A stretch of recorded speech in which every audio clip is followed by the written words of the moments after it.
بسم الله والحمد لله والصلاة والسلام على رسول الله صلى الله عليه وسلم. إن الحمد لله نحمده ونستعينه ونستغفره ونعوذ بالله من شرور أنفسنا ومن سيئات أعمالنا.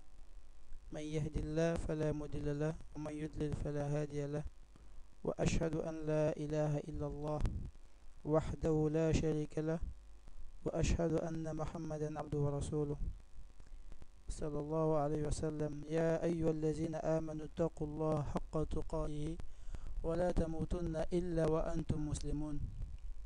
يا أيها الناس اتقوا ربكم الذي خلقكم من نفس واحدة وخلق منها زوجها وبث منهما رجالا كثيرا ونساء، واتقوا الله الذي تساءلون به والأرحام إن الله كان عليكم رقيبا.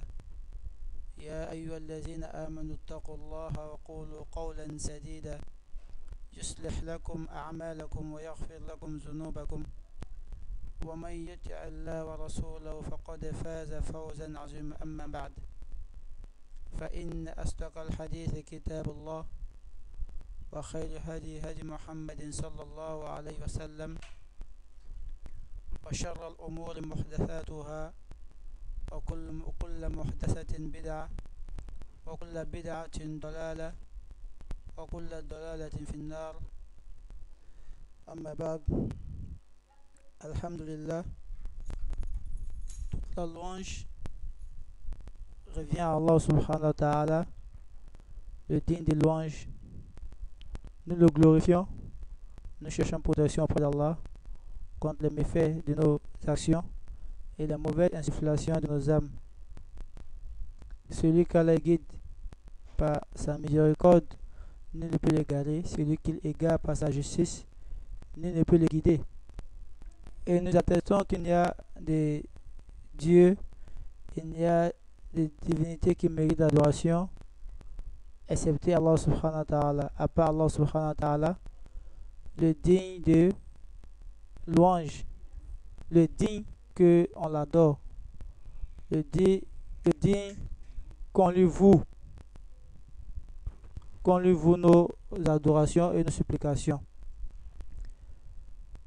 Alhamdulillah, et que la paix d'Allah subhanahu wa ta'ala ainsi que ses salutations soient sur le prophète Mohammed alayhi salatu wassalam, celui-là même qu'il a envoyé comme étant le dernier des messagers, celui qui est venu achever la prophétie, l'imam des prophètes. Que sa paix ainsi que sa salutation soient sur lui, sa famille, ses compagnons et tous ceux qui suivront vraiment leur pas, ses enseignements jusqu'au jour de la résurrection. Amma ba'd.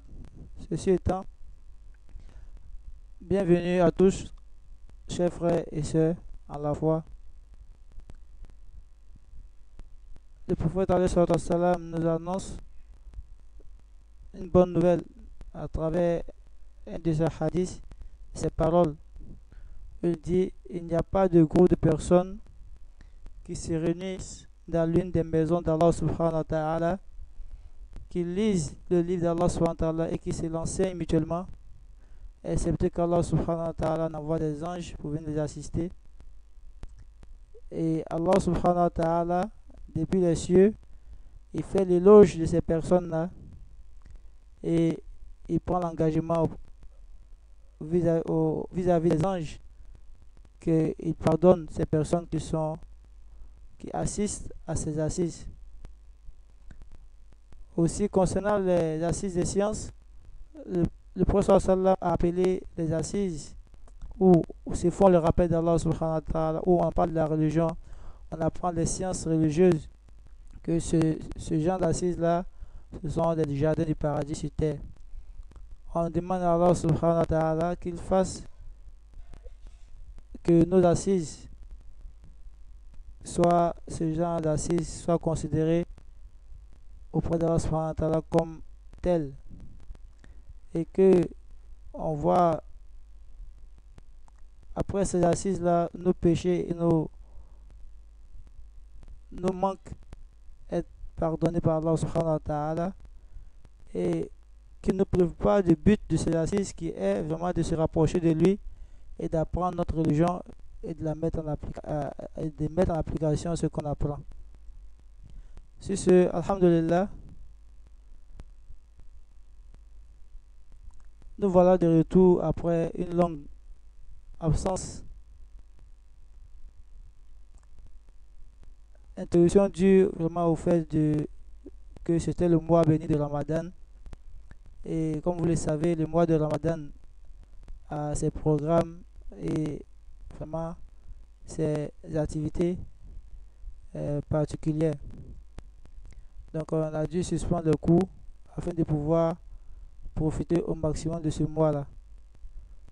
On demande à Subhanahu wa ta'ala ce que nous avons eu à faire comme euh, sacrifice, comme prière, vraiment qu'Allah Subhanahu wa ta'ala qui exauce cela de nous et qui fasse que notre Ramadan là soit un Ramadan makboul, accepté, et que vraiment cela soit vraiment un argument pour nous Yom al-Qiyamah, et qu'il ne prive pas de tous les bienfaits qui, de ce mois-là. Donc, nous voilà de retour avec l'explication du livre La ilaha illallah. Du livre La ilaha illallah. معناها شروطها نواقضها وفضلها لشيخ Abu Abdullah Mohamed Saïd Raslan Hafizahullah, qu'Allah le préserve. Donc ce livre-là, ça traite de la croyance du musulman. Comme pour ceux que nous suivent, on a eu à expliquer d'abord la parole de Allah et ce que c'était. Et maintenant nous sommes sur les choses qui annulent cette parole. Dans les annulatifs de la formule de la shahada de la ilaha illallah. Et quand on entend annulatif de la ilaha illallah, par implication, cela sous-entend aussi qu'il n'y a de divinité qui mérite l'adoration, excepté Allah subhanahu wa ta'ala qui est illallah, wa ashhadu anna Muhammad rasulullah. Et de là, il faut savoir que en la majorité des personnes, on peut dire deux adhésions à l'islam. L'adhésion par quelqu'un n'est pas musulman, et il est, après recherche, après écoute, il se rend compte qu'en réalité, c'est l'islam qui est la voie, et il a cette conviction-là qui est dans son fort intérieur, et il décide vraiment d'adhérer à l'islam. Donc cette personne-là, on lui fait réciter, attester, témoigner à cette formule-là de La ilaha illallah Muhammad Rasulullah. Et lorsqu'il prononce cette parole-là, il devient musulman. Aussi, il y a l'adhésion à l'islam par la fitra. C'est-à-dire que quelqu'un, il est né des familles musulmanes, son père musulman, sa maman musulmane, donc du coup, toute sa famille musulmane, donc du coup, lui, il se voit musulman. Donc celui-là, il est né il a adhéré à l'islam de manière naturelle, normalement, parce que voilà, c'est la religion de ses parents, de ses ancêtres et autres. Donc, peu importe les deux manières d'adhérer à l'islam, il faut savoir de la manière qu'on atteste, on adhère à l'islam par conviction, ou on adhère à l'islam par, par fitra, de manière naturelle. Il faudrait qu'on sache que cette adhésion aussi peut s'annuler, peut ne plus être valable, peut ne plus être valable en posant certains actes, certaines actions, en prononçant certaines paroles, ou encore en ayant certaines convictions qui sont contraires à cette parole. D'où les annulatifs de l'islam. Et puis encore, d'où l'importance de le savoir. Parce que quand tu sais ce qui peut te faire sortir de l'islam, tu vas faire attention à tes agissements, à tes paroles et à tes convictions. Et tu vas te prémunir de ne pas tomber dans ces annulatifs-là. Et ces annulatifs ont été classifiés par les savants, notamment le cheikh Mohamed Abdel Wahhab. Et il a classifié ces annulatifs-là en 10 annulatifs. En 10 annulatifs.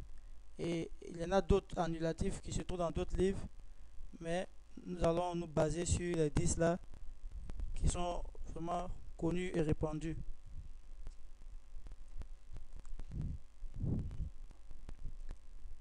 Avant tout, il est important d'étudier les annulatifs de l'islam parce que les savants même ont fourni beaucoup d'efforts pour ont consacré vraiment leur temps pour faire sortir des ouvrages avec des chapitres qui traitent que de la nature de l'islam. Et c'est pas un savant, c'est pas deux savants. D'où l'importance de connaître et d'apprendre ces annulatifs-là.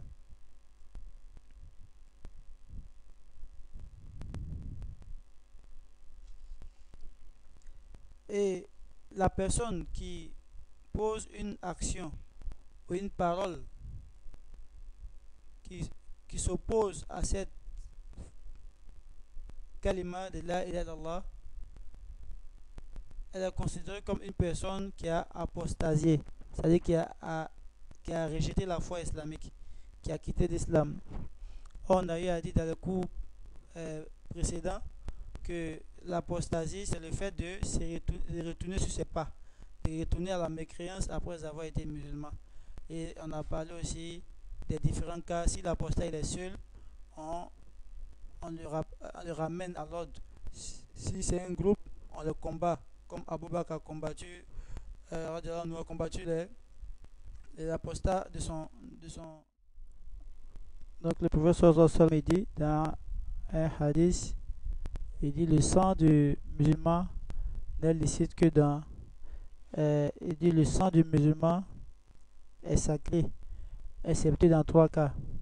C'est-à-dire, c'est-à-dire un marié adultère, un, un meurtrier et celui qui quitte sa religion et qui s'écarte de la jama'a, de la communauté.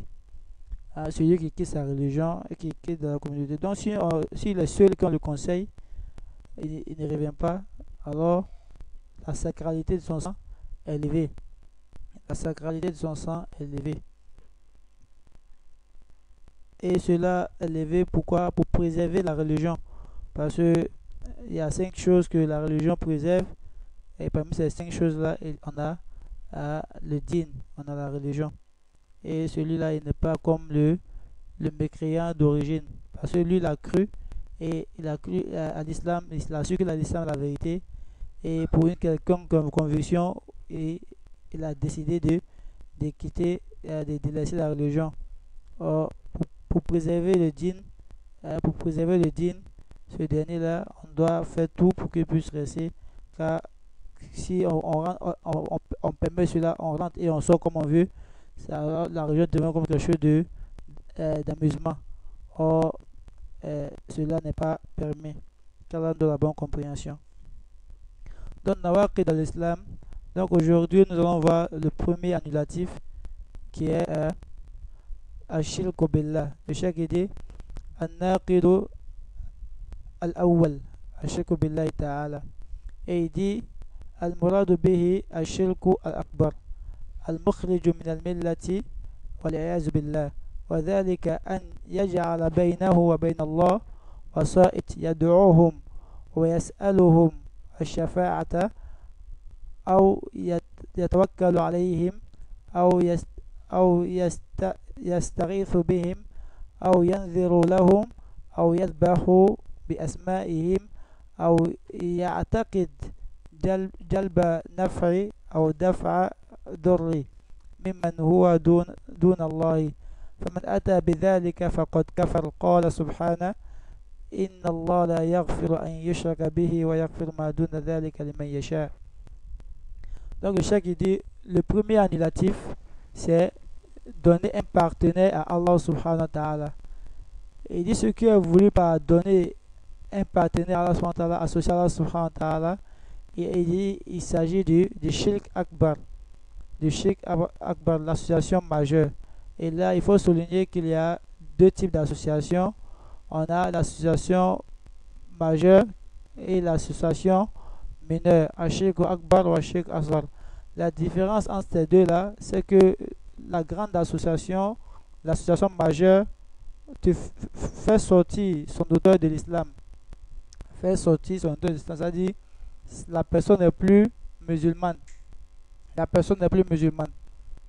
Et le Shirk Asghar, euh, la personne ne sort pas de l'islam, mais elle est sous la menace. C'est-à-dire, en persistant dans cela, elle peut tomber dans le grand shirk. Elle peut tomber dans le grand shirk. Qu'Allah nous en préserve. Et parmi les grands shirks, c'est d'adorer autre qu'Allah subhanahu wa ta'ala carrément.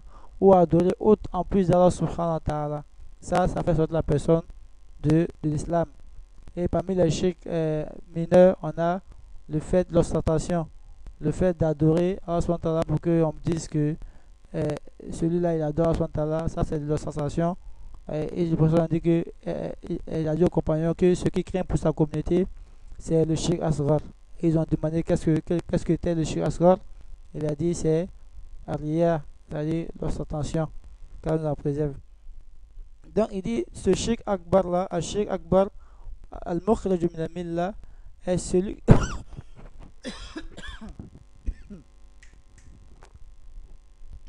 Sujet. Le shirk asghar akbar est ce shirk là qui fait sortir son auteur de l'islam. Et qu'Allah nous en préserve de cela.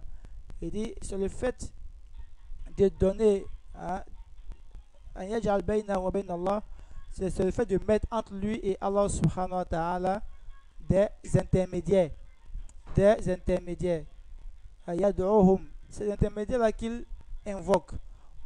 Wa yas'aluhum ash-shafa'a, et qui demande l'intercession auprès à ces intermédiaires là.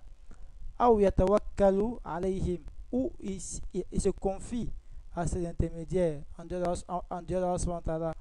Ou yastaghithu bihim, ou il demande la subsistance à ces intermédiaires au lieu d'Allah subhanahu wa ta'ala.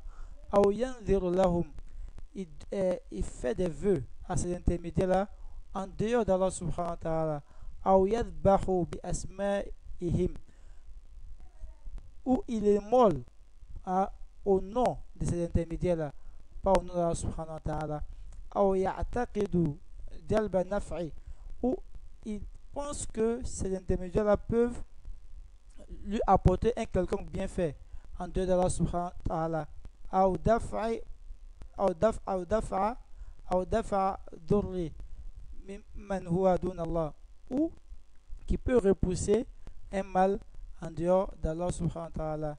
Il dit faman ata bidhalik, celui qui vient avec ce genre de comportement là, ce genre d'agissement, c'est-à-dire placer sa confiance en Allah subhanahu wa ta'ala et penser que quelqu'un ou quelque chose peut t'apporter la subsistance, un peu éloigner de toi un mal, ou attirer vers toi un quelconque bien, ou immoler par le nom d'autre qu'Allah subhanahu wa ta'ala. Il dit celui qui vient avec ce genre d'agissement, ce genre de comportement, il dit cette personne aura quoi? Aura mécru. Il dit la preuve que cette personne aura mécru est la parole d'Allah subhanahu wa ta'ala lorsqu'il dit Inna Allah la yaghfiru an yushraka bihi wa yaghfiru ma duna dhalika liman yasha. Allah subhanahu wa ta'ala dit dans la sourate Nisa, il dit Allah n'accepte pas, Allah n'agrée pas, Inna Allah la yaghfiru, Allah ne pardonne pas qu'on lui associe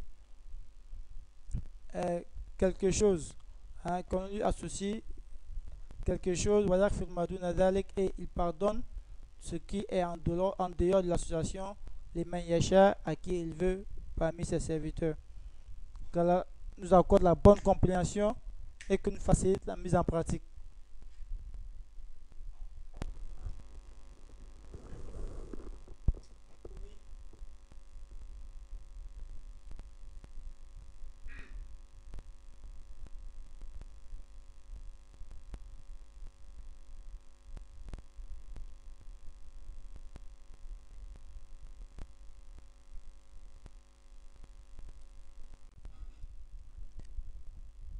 Donc le cheikh va envoyer encore un autre verset qui montre vraiment que Allah subhanahu wa ta'ala n'agrée pas vraiment le shirk. Il dit وقال سبحانه إنه من يشرك بالله فقد حرم الله عليه الجنة ومأواه النار وما للظالمين من أنصار. Surat Maïda.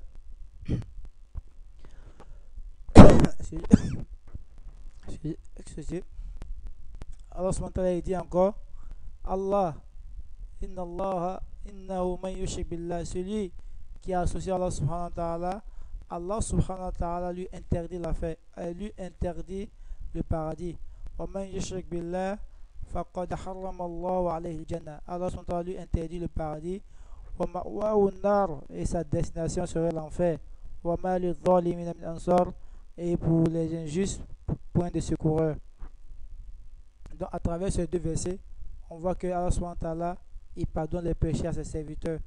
Quand tu fais le péché, peu importe la grandeur ou la petitesse du péché, Allah subhanahu wa ta'ala, il pardonne le péché pourvu que tu respectes les conditions du repenti, tu te répands sincèrement, tu regrettes vraiment l'acte que tu as posé et tu ne retournes pas sur l'acte et tu ne prends pas le plaisir de parler tu ne parles pas de tes péchés ouvertement aux gens. Hein, et tu regrettes, tu ne reviens plus sur ce péché-là. Allah subhanahu wa ta'ala, Inch'Allah, il va te pardonner ce péché. Mais par contre, Allah subhanahu wa ta'ala, le péché qui ne pardonne pas, c'est ces péchés-là qu'on a cités plus haut, le shirk, l'association, le fait de donner un partenaire à Allah subhanahu wa ta'ala et d'attribuer vraiment ce qui relève vraiment de la capacité du pouvoir d'Allah subhanahu wa ta'ala, tel que la subsistance, tel que la protection, tel que immoler et sacrifier des bêtes et autres pour autre qu'Allah subhanahu wa ta'ala, il ne pardonne pas ce péché-là. Et celui qui fait ce péché, Allah subhanahu wa ta'ala lui promet comme destination l'enfer, donc c'est-à-dire il lui interdit le paradis, car nous en préserve. Le cheikh il poursuit pour dire, il dit washirku akhtaru anwa arridati.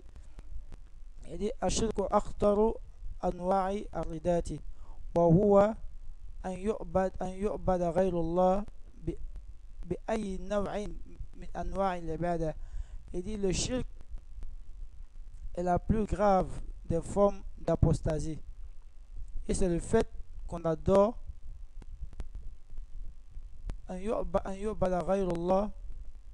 c'est le fait d'adorer autre qu'Allah subhanahu wa ta'ala, et peu importe la forme d'adoration. Kaddu'a'i, il dit comme, il va citer les types d'adoration, comme le fait comme les invocations, wadhabahi, et le fait d'immoler les bêtes, ou istirathati, le fait de demander la subsistance auprès d'autres qu'Allah subhanahu wa ta'ala, fima la yaqdiru alayhi illallah, le fait de demander la subsistance ou autre chose à autre qu'Allah subhanahu wa ta'ala pour des affaires que Allah subhanahu wa ta'ala seul il peut te l'accorder. Ici j'aimerais apporter une précision. Le fait de demander quelque chose en islam, ça n'a pas, il n'y a pas de mal en soi. Il n'y a pas de mal en soi. Mais il faut que la chose que tu demandes soit dans la capacité de la personne. C'est-à-dire, si je demande, que mon frère Suleiman il m'aide à faire un travail, je peux l'appeler à Suleiman, je veux que tu m'aides à faire ce travail-là. Parce que je sais que ce travail, Suleiman, il peut le faire. Voilà, il a la compétence et il a le moyen pour pouvoir le faire. Donc, je peux lui faire la demande. Mais par contre, si je dis Suleiman, vraiment, il faut me protéger, par exemple. Ouais, Suleiman, je veux que tu repousses de moi un mal. Tu me protèges contre un mal. Je veux que tu m'apportes le bien. Tu m'apportes là, tu me donnes la baraka, tout ça. On sait que le fait de repousser le mal, attirer les bienfaits, les grâces, Tout cela provient d'Allah subhanahu wa ta'ala. Ça ne relève même pas euh, de, de la capacité de mon frère, d'une personne. Au contraire, mais la personne même à qui je demande, elle-même a besoin aussi que un être repousse de lui le mal et attire les bienfaits, les grâces sur lui. Mais pourquoi tu laisses ce être-là qui est capable d'attirer vers toi ces grâces, te protéger, te préserver, te nourrir, t'apporter ta subsistance et autres là-bas? Pourquoi tu le laisses et puis tu remets ta confiance, tu te confies à une personne, à un chèque, à une pierre, à un mort, à un soi-disant saint, tout ça. Et même s'il est saint, il ne peut rien t'apporter. Lui-même, il ne peut même pas se profiter là-bas de sa tombe. Ah, pourquoi ne pas demander à Allah subhanahu wa ta'ala directement? Pourquoi ne pas te confier à Allah subhanahu wa ta'ala directement? Sachant qu'Allah subhanahu wa ta'ala lui-même, c'est ça qu'il aime. Il dit dans le Coran: وَإِذَا سَأَلَكَ عِبَادِي أَنِّي فَإِنِّي قَرِيبٌ أُجِيبُ دَعْوَةَ الدَّاعِ إِذَا دَعَانِ فَلْيَسْتَجِيبُوا لِي وَلْيُؤْمِنُوا بِي. Il dit, si mes serviteurs te demandent au sujet de moi, Allah subhanahu wa ta'ala, dis-leur que je suis proche d'eux. J'exauce l'invocation de celui qui m'invoque, à condition que quoi, il est fort à moi et il ait la certitude que quoi, ce qu'il a demandé, je vais lui accorder. C'est après cela que je vais les exaucer. Pourquoi tu laisses Allah subhanahu wa ta'ala, tu vas adorer un mort? Mais quand on parle de ça comme ça, il dit, mais on n'adore pas le mort, on demande on fait les doigts, on demande seulement que les doigts, on immole pour que ça puisse nous faciliter nos affaires. On sait que c'est Allah qui fait tout. Mais le fait d'immoler, hein, sur sa tombe, l'immolation, mais c'est une adoration. Le fait d'immoler, c'est une adoration. Le fait de faire des doigts, des prières, hein, placer la confiance, tout ça c'est l'adoration. Et quand tu prends ça, tu donnes à quelqu'un, c'est comme si tu adorais la personne indirectement. Tous ceux qui font le shirk, ils savent qu'Allah est là, mais ils font le shirk avec Allah subhanahu wa ta'ala. D'autres également, même, ils ont régné à subhanahu wa ta'ala, eux, ils adorent seulement que quoi, les fétiches, les rivières, ils n'ont rien à faire avec Allah subhanahu wa ta'ala. Et tu vois, eux, ils ont plus les camps. Mais parmi nous aujourd'hui, il y a des gens qui prient avec nous, ils font les simples prières, mais ils ont autre chose à qui ils placent leur confiance en plus d'Allah subhanahu wa ta'ala. Ceux-là, c'est comme si quoi, ils ont délaissé l'adoration d'Allah subhanahu wa ta'ala. Ceux-là, ils ont mécru à Allah subhanahu wa ta'ala. Parce qu'ils ont des intermédiaires qu'ils ont mis entre eux et Allah subhanahu wa ta'ala. Et pourquoi ils ont mécru encore?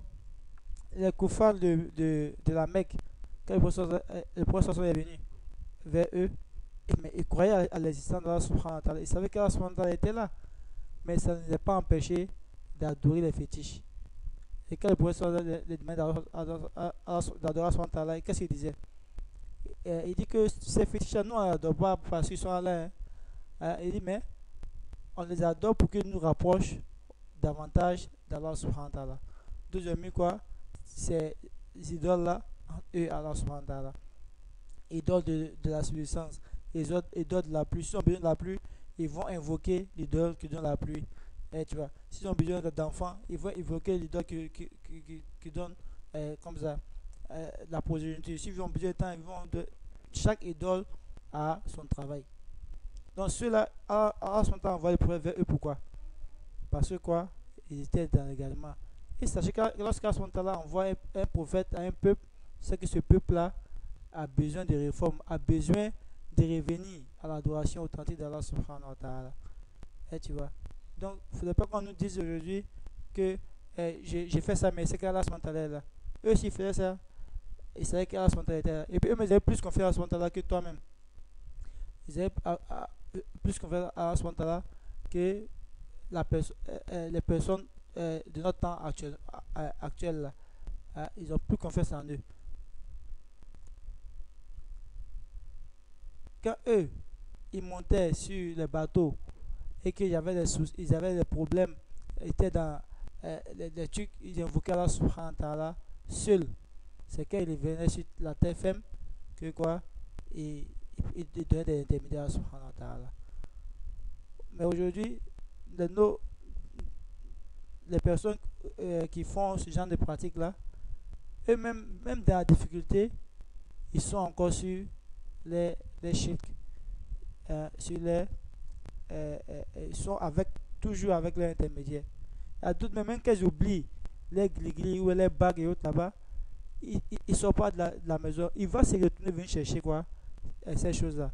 C'est-à-dire quoi? Il a placé entièrement sa confiance en ces choses. Comment tu veux qu'on ne dise pas que quoi? Tu as perdu la confiance en Allah subhanahu wa ta'ala. Que tu ne crois plus à la opulence, à, à l'omniprésence d'Allah subhanahu wa ta'ala. Comment tu veux qu'on on ne te dise pas que tu as un problème de ta foi. Mais on va te dire que tu as un problème de ta foi parce que tu es lié à quelque chose. Au lieu que ce lien que tu as tissé en toi et ces choses-là, si tu le mettais en toi, mais tu auras tout gagné. Tu auras gagné dans ton dîne et puis tu auras gagné aussi dans ton dunya. Donc le shirk, vraiment, c'est quelque chose de très grave. Donc il faut savoir vraiment ce que... il faut savoir les choses pour que on puisse s'en préserver, pour ne pas tomber dedans. Et qu'Allah nous en préserve et que nous avons la bonne compréhension. Il dit فَمَنْ صَرَفَ شَيْئًا مِنْ عِبَادَةِ لِغَيْرِ اللَّهِ فَهُوَ مُشْرِكٌ. Et celui qui donne une partie de l'adoration à autre qu'Allah subhanahu wa ta'ala, ne serait-ce qu'une partie de l'adoration à autre qu'Allah subhanahu wa ta'ala, celui-là, il a mécru, il a quitté la religion islamique, n'est plus musulman. Le cheikh poursuit, il dit وقد ذكر الله تعالى كثيرا من الرسل عليهم السلام هم نوح وإبراهيم وإسماعيل وإسحاق ويعقوب وداود وسليمان وأيوب ويونس ويوسف وموسى وهارون وزكريا ويحيى وعيسى وإلياس واليسع ولوط وذكر تعالى أنه هداهم إلى صراط مستقيم. وقال تعالى ذلك هدى الله يهدي به من يشاء من عباده ولو أشركوا لحبط عنهم ما كانوا يعملون. Le cheikh il dit Allah subhanahu wa ta'ala a mentionné dans le Coran plusieurs de ses messagers. Et parmi ces messagers, il y a Nuh, il y a Ibrahim, il y a Ismaël, il y a Ishaq, il y a Jacob, il y a Daoud, il y a Suleiman, il y a Ayyub, il y a Yunus, il y a Yusuf, il y a Moussa, il y a Haroun, il y a Zakaria, il y a Yahya, il y a Isa, il y a Ilyas, il y a Yasa, il y a Lot. Il dit Allah a mentionné tous ces prophètes-là et bien d'autres encore parmi les prophètes. Il dit ceux-là que lui, Allah a guidé vers le droit chemin, vers le chemin droit. Il dit Allah dit ذلك هدى الله. Il dit ceci est la guidée d'Allah. Il guide qui yahdi bihi. ذلك هدى الله yahdi bi man yasha. Il dit ceci est la guidée d'Allah. Il guide il met ceci est la guidée, la voie d'Allah subhanahu et il guide qui veut vers cette voie-là. Man yasha min ibadihi, celui qui veut parmi ses serviteurs. Il dit wallahu ashraku la habita anhum ma kanu ya'malun. Il dit s'ils avaient mécru, c'est-à-dire quoi, les prophètes qu'il a cités là, si ces prophètes avaient mécru, il dit tout ce qu'ils auront fait comme bonne action, comme dawa, comme prière, comme ça, tout ce qu'ils auront fait comme adoration allait être vain. Ils n'avaient pas tiré de profit de leur adoration. Et qu'est-ce que ça a causé ça? C'est le shirk. Allah nous informe ce verset qu'il a guidé ses prophètes là vers savoir assurat mustaqim, que le tawhid, qui est quoi? L'unité d'Allah, le fait d'adorer Allah uniquement. Et que si ces prophètes là, eux tous, de Adam jusqu'à Mohammed sallallahu alayhi wa sallam, s'ils avaient associé Allah, Allah allait rendre vain les actions. Allah rendre vain les actions. Alors, que dit de nous qui ne sommes pas prophètes? De nous qui demandons, qui cherchons à guider nuit et jour auprès d'Allah subhanahu wa ta'ala. Allah a confirmé qu'il les a guidés. Mais il dit malgré qu'il les a guidés, s'ils ont associé à Allah subhanahu wa ta'ala, il a rendu à son veille. Que dit de nous? Qu'Allah nous pardonne et qu'il nous éloigne de ce péché-là, que le shirk. Allah poursuit, le Cheikh poursuit pour dire, il dit, وقال تعالى, excusez, il dit, وقال تعالى ولقد أوحي إليك وإلى الذين من قبلك لئن أشركت ليحبطن عملك ولتكونن من الخاسرين بل الله فاعبد وكن من الشاكرين. Allah s'adresse au prophète sallam, il dit, il t'a été révélé, et à ceux qui t'ont précédé parmi les prophètes, il t'a été révélé, Mohammed sallam, et à ceux qui t'ont précédé parmi les prophètes, que si si tu associes si tu associes Mohammed sallam, il dit tes actions seront quoi? Seront vaines, seront anéanties. Et tu seras du nombre de quoi? Des perdants. Il dit balillahi fa'bud. Il dit mais c'est Allah subhanahu wa ta'ala tu dois adorer. Wa kum mina shakirin. Et sois parmi quoi? Les reconnaissants. Sois parmi quoi? Les reconnaissants, parce qu'il t'a choisi, il t'a guidé vers sa voie. Et tu vois, ça c'est concernant le prophète Mohammed sallam. Le cheikh est poussé pour dire, ça c'est la sourate Zumar. Le cheikh est poussé pour dire encore ici, il dit Fashilku billahi ta'ala akhtar zunub wa a'zam zunub. Il dit le cheikh Allah subhanahu wa ta'ala est la plus grave des péchés et la plus énorme. Wa shirku huwa taswiyatu ghayrillahi billahi fima huwa min khasa'isillahi wa huwa a'zamu dhanbin عصي الله به وأدم لربوبيته وتنقص للألوهية. Et le cheikh termine pour dire, il donne une brève définition du shirk. Il dit le shirk, c'est le fait de taswiyatu ghayrillahi billah, c'est de mettre à la place d'Allah subhanahu wa ta'ala autre qu'Allah subhanahu wa ta'ala. C'est de donner ce qui appartient à Allah subhanahu wa ta'ala, ce qui est spécifique, qui relève de l'ordre subhanahu wa ta'ala, à autre qu'Allah subhanahu wa ta'ala. Il dit wa huwa a'zam dhanbin usiya billah. Il dit c'est la plus grande, la plus énorme des péchés qui a été la plus énorme des péchés qui a été attribuée à Allah subhanahu wa ta'ala, c'est le shirk.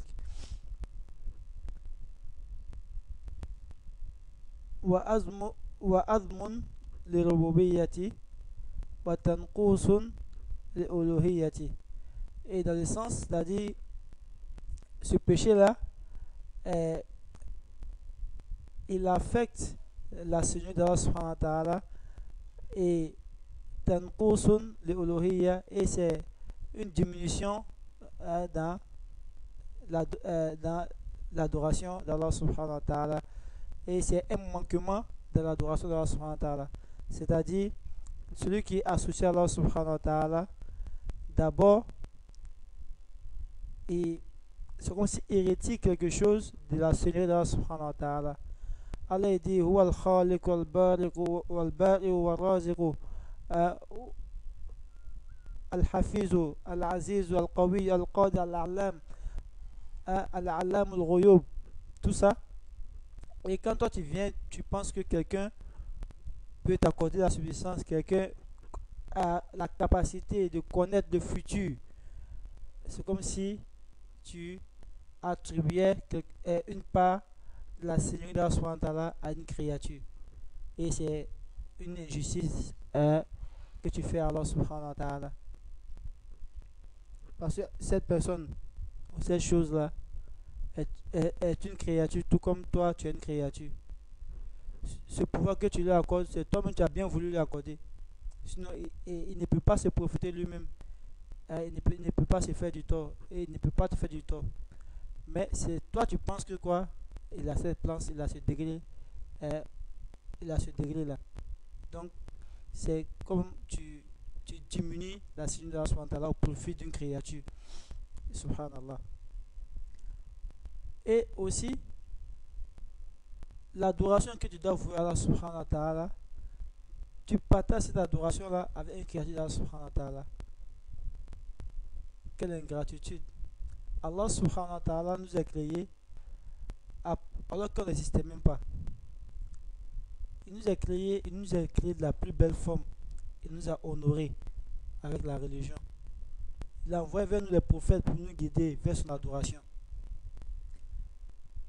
Et il nous informe qu'il nous a créés pour son adoration, pas pour autre chose. Et il nous a montré comment on doit l'adorer de la plus belle des manières.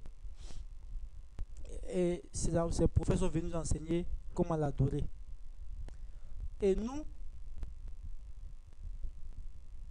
on trouve qu'une personne est trop sainte, qu'il faut l'adorer, il faut l'appeler, pour pouvoir, il faut le mettre entre toi et Allah pour qu'il soit intermédiaire entre toi et Allah. Alors que lui-même, il est pauvre auprès d'Allah subhanahu wa ta'ala. Il a besoin d'Allah subhanahu wa ta'ala pour exister. Lui-même, il a besoin de la miséricorde d'Allah subhanahu wa ta'ala pour être sauvé yawm al-qiyamah. On va à sa tombe, on cherche la bénédiction auprès de lui. Quelqu'un qui est devenu ossement, s'il pouvait se profiter, qui va se réduire jusqu'à ce point-là, il lui a donné des ossements, de la poussière. On lui accorde des zikrs particuliers. On adore les jeans. On lui donne des zikrs. Soit disant c'est le nom d'Allah subhanahu wa ta'ala. On le fait. On nous demande d'émouler des bêtes, des bœufs, des moutons. Chaque année, comme ça. On émoule ça pour qui? Tant que c'est pas la qui t'a mis dedans, ça tend vers le shirk. Si tu émoules ça par le conseil subhanahu wa ta'ala, ou bien tu veux faire une hadia, il n'y a pas de problème. Si ça vient de toi, il n'y a pas de problème. Ça vient de toi et ton intention est bonne. Il fait ça vraiment pour que Allah fasse mes activités, pour que Allah vraiment apporte la miséricorde, les récompenses à mes parents de fin, il n'y a pas de problème. Mais tu fais parce que quelqu'un a rêvé que tu dois immoler une bête, mais tu immoles cette bête-là. C'est pas pour Allah subhanahu tu immoles. Lui, il a rêvé son rêve là. C'est à quel point il n'est pas pour faire pour Dieu. Toi, tu te mets à immoler. Et c'est comme ça, il y a plein de sacrifices que les gens font. On pense que c'est un sacrifice pour se rapprocher à son talent, alors que c'est un sacrifice des shirk au fait. Des sacrifices qui sont pour autre qu'Allah subhanahu wa ta'ala. Mais eux-mêmes ils sont ignorants de cela. C'est pourquoi il est important d'apprendre ce genre de cours, d'écouter ce genre de rappels, afin qu'on redonne tous nos affaires à Allah subhanahu wa ta'ala. Et on fait les bonnes actions parmi les invocations, parmi les sadaqat, parmi les adiyas, les immolations, pour qu'Allah subhanahu wa ta'ala fasse nos affaires. On n'a pas dit immoler quelque chose pour Allah subhanahu wa ta'ala, c'est un problème, non. Tu peux le faire, mais tu le fais, c'est l'intention. Pourquoi est-ce que tu le fais? C'est ça qui va déterminer la validité, la conformité de ton action. Quand on a la bonne compréhension, qu'une facile la mise en pratique. Donc pour résumer, on a vu le premier des nawaqid qui est le premier des annulatifs qui est le fait d'associer à Allah subhanahu wa ta'ala, de mettre un intermédiaire entre toi et Allah subhanahu wa ta'ala que tu adores avec Allah subhanahu wa ta'ala ou en dehors d'Allah subhanahu wa ta'ala, que tu lui accordes des choses qui relèvent de l'ordre d'Allah subhanahu wa ta'ala seul à autre chose qu'Allah subhanahu wa ta'ala qui sont tout comme toi des créatures. Et le shirk est la plus grande des injustices, le plus grand des péchés et la plus énorme des quoi? Le plus énorme des péchés. On demande à Allah subhanahu wa ta'ala qui nous préserve de ce shirk là, le fait de mettre placer un intermédiaire en nous et Allah subhanahu wa ta'ala, qui nous accorde vraiment le tawakkul nécessaire qu'il faut afin de pouvoir se rapprocher de Allah subhanahu wa ta'ala. Allah subhanahu wa ta'ala il détient la royauté des cieux et de la terre. c'est lui qui protège ses serviteurs. On lui demande à Allah qui nous protège et qu'il vraiment il nous accorde la bonne compréhension de nos religions et qu'il fasse que nos frères et sœurs qui sont tombés dans ce péché-là et qui sont en fond là-dedans, qu'Allah accorde vraiment la clairvoyance afin de pouvoir les venir sur les pas et revenir à la bonne croyance. هذا سبحانك اللهم بحمدك نشهد أن لا إله إلا أنت ما يصفون والسلام على المرسلين الحمد لله رب العالمين. En même temps, j'invite les frères et sœurs qui viennent d'arriver nouvellement sur nos différentes plateformes de retourner vraiment aux anciens cours afin de pouvoir suivre un peu la progression, Inch'Allah. Qu'elle accorde la bonne compréhension, qu'il soit chemin. Wassalamu alaikum wa rahmatullahi wa barakatuh.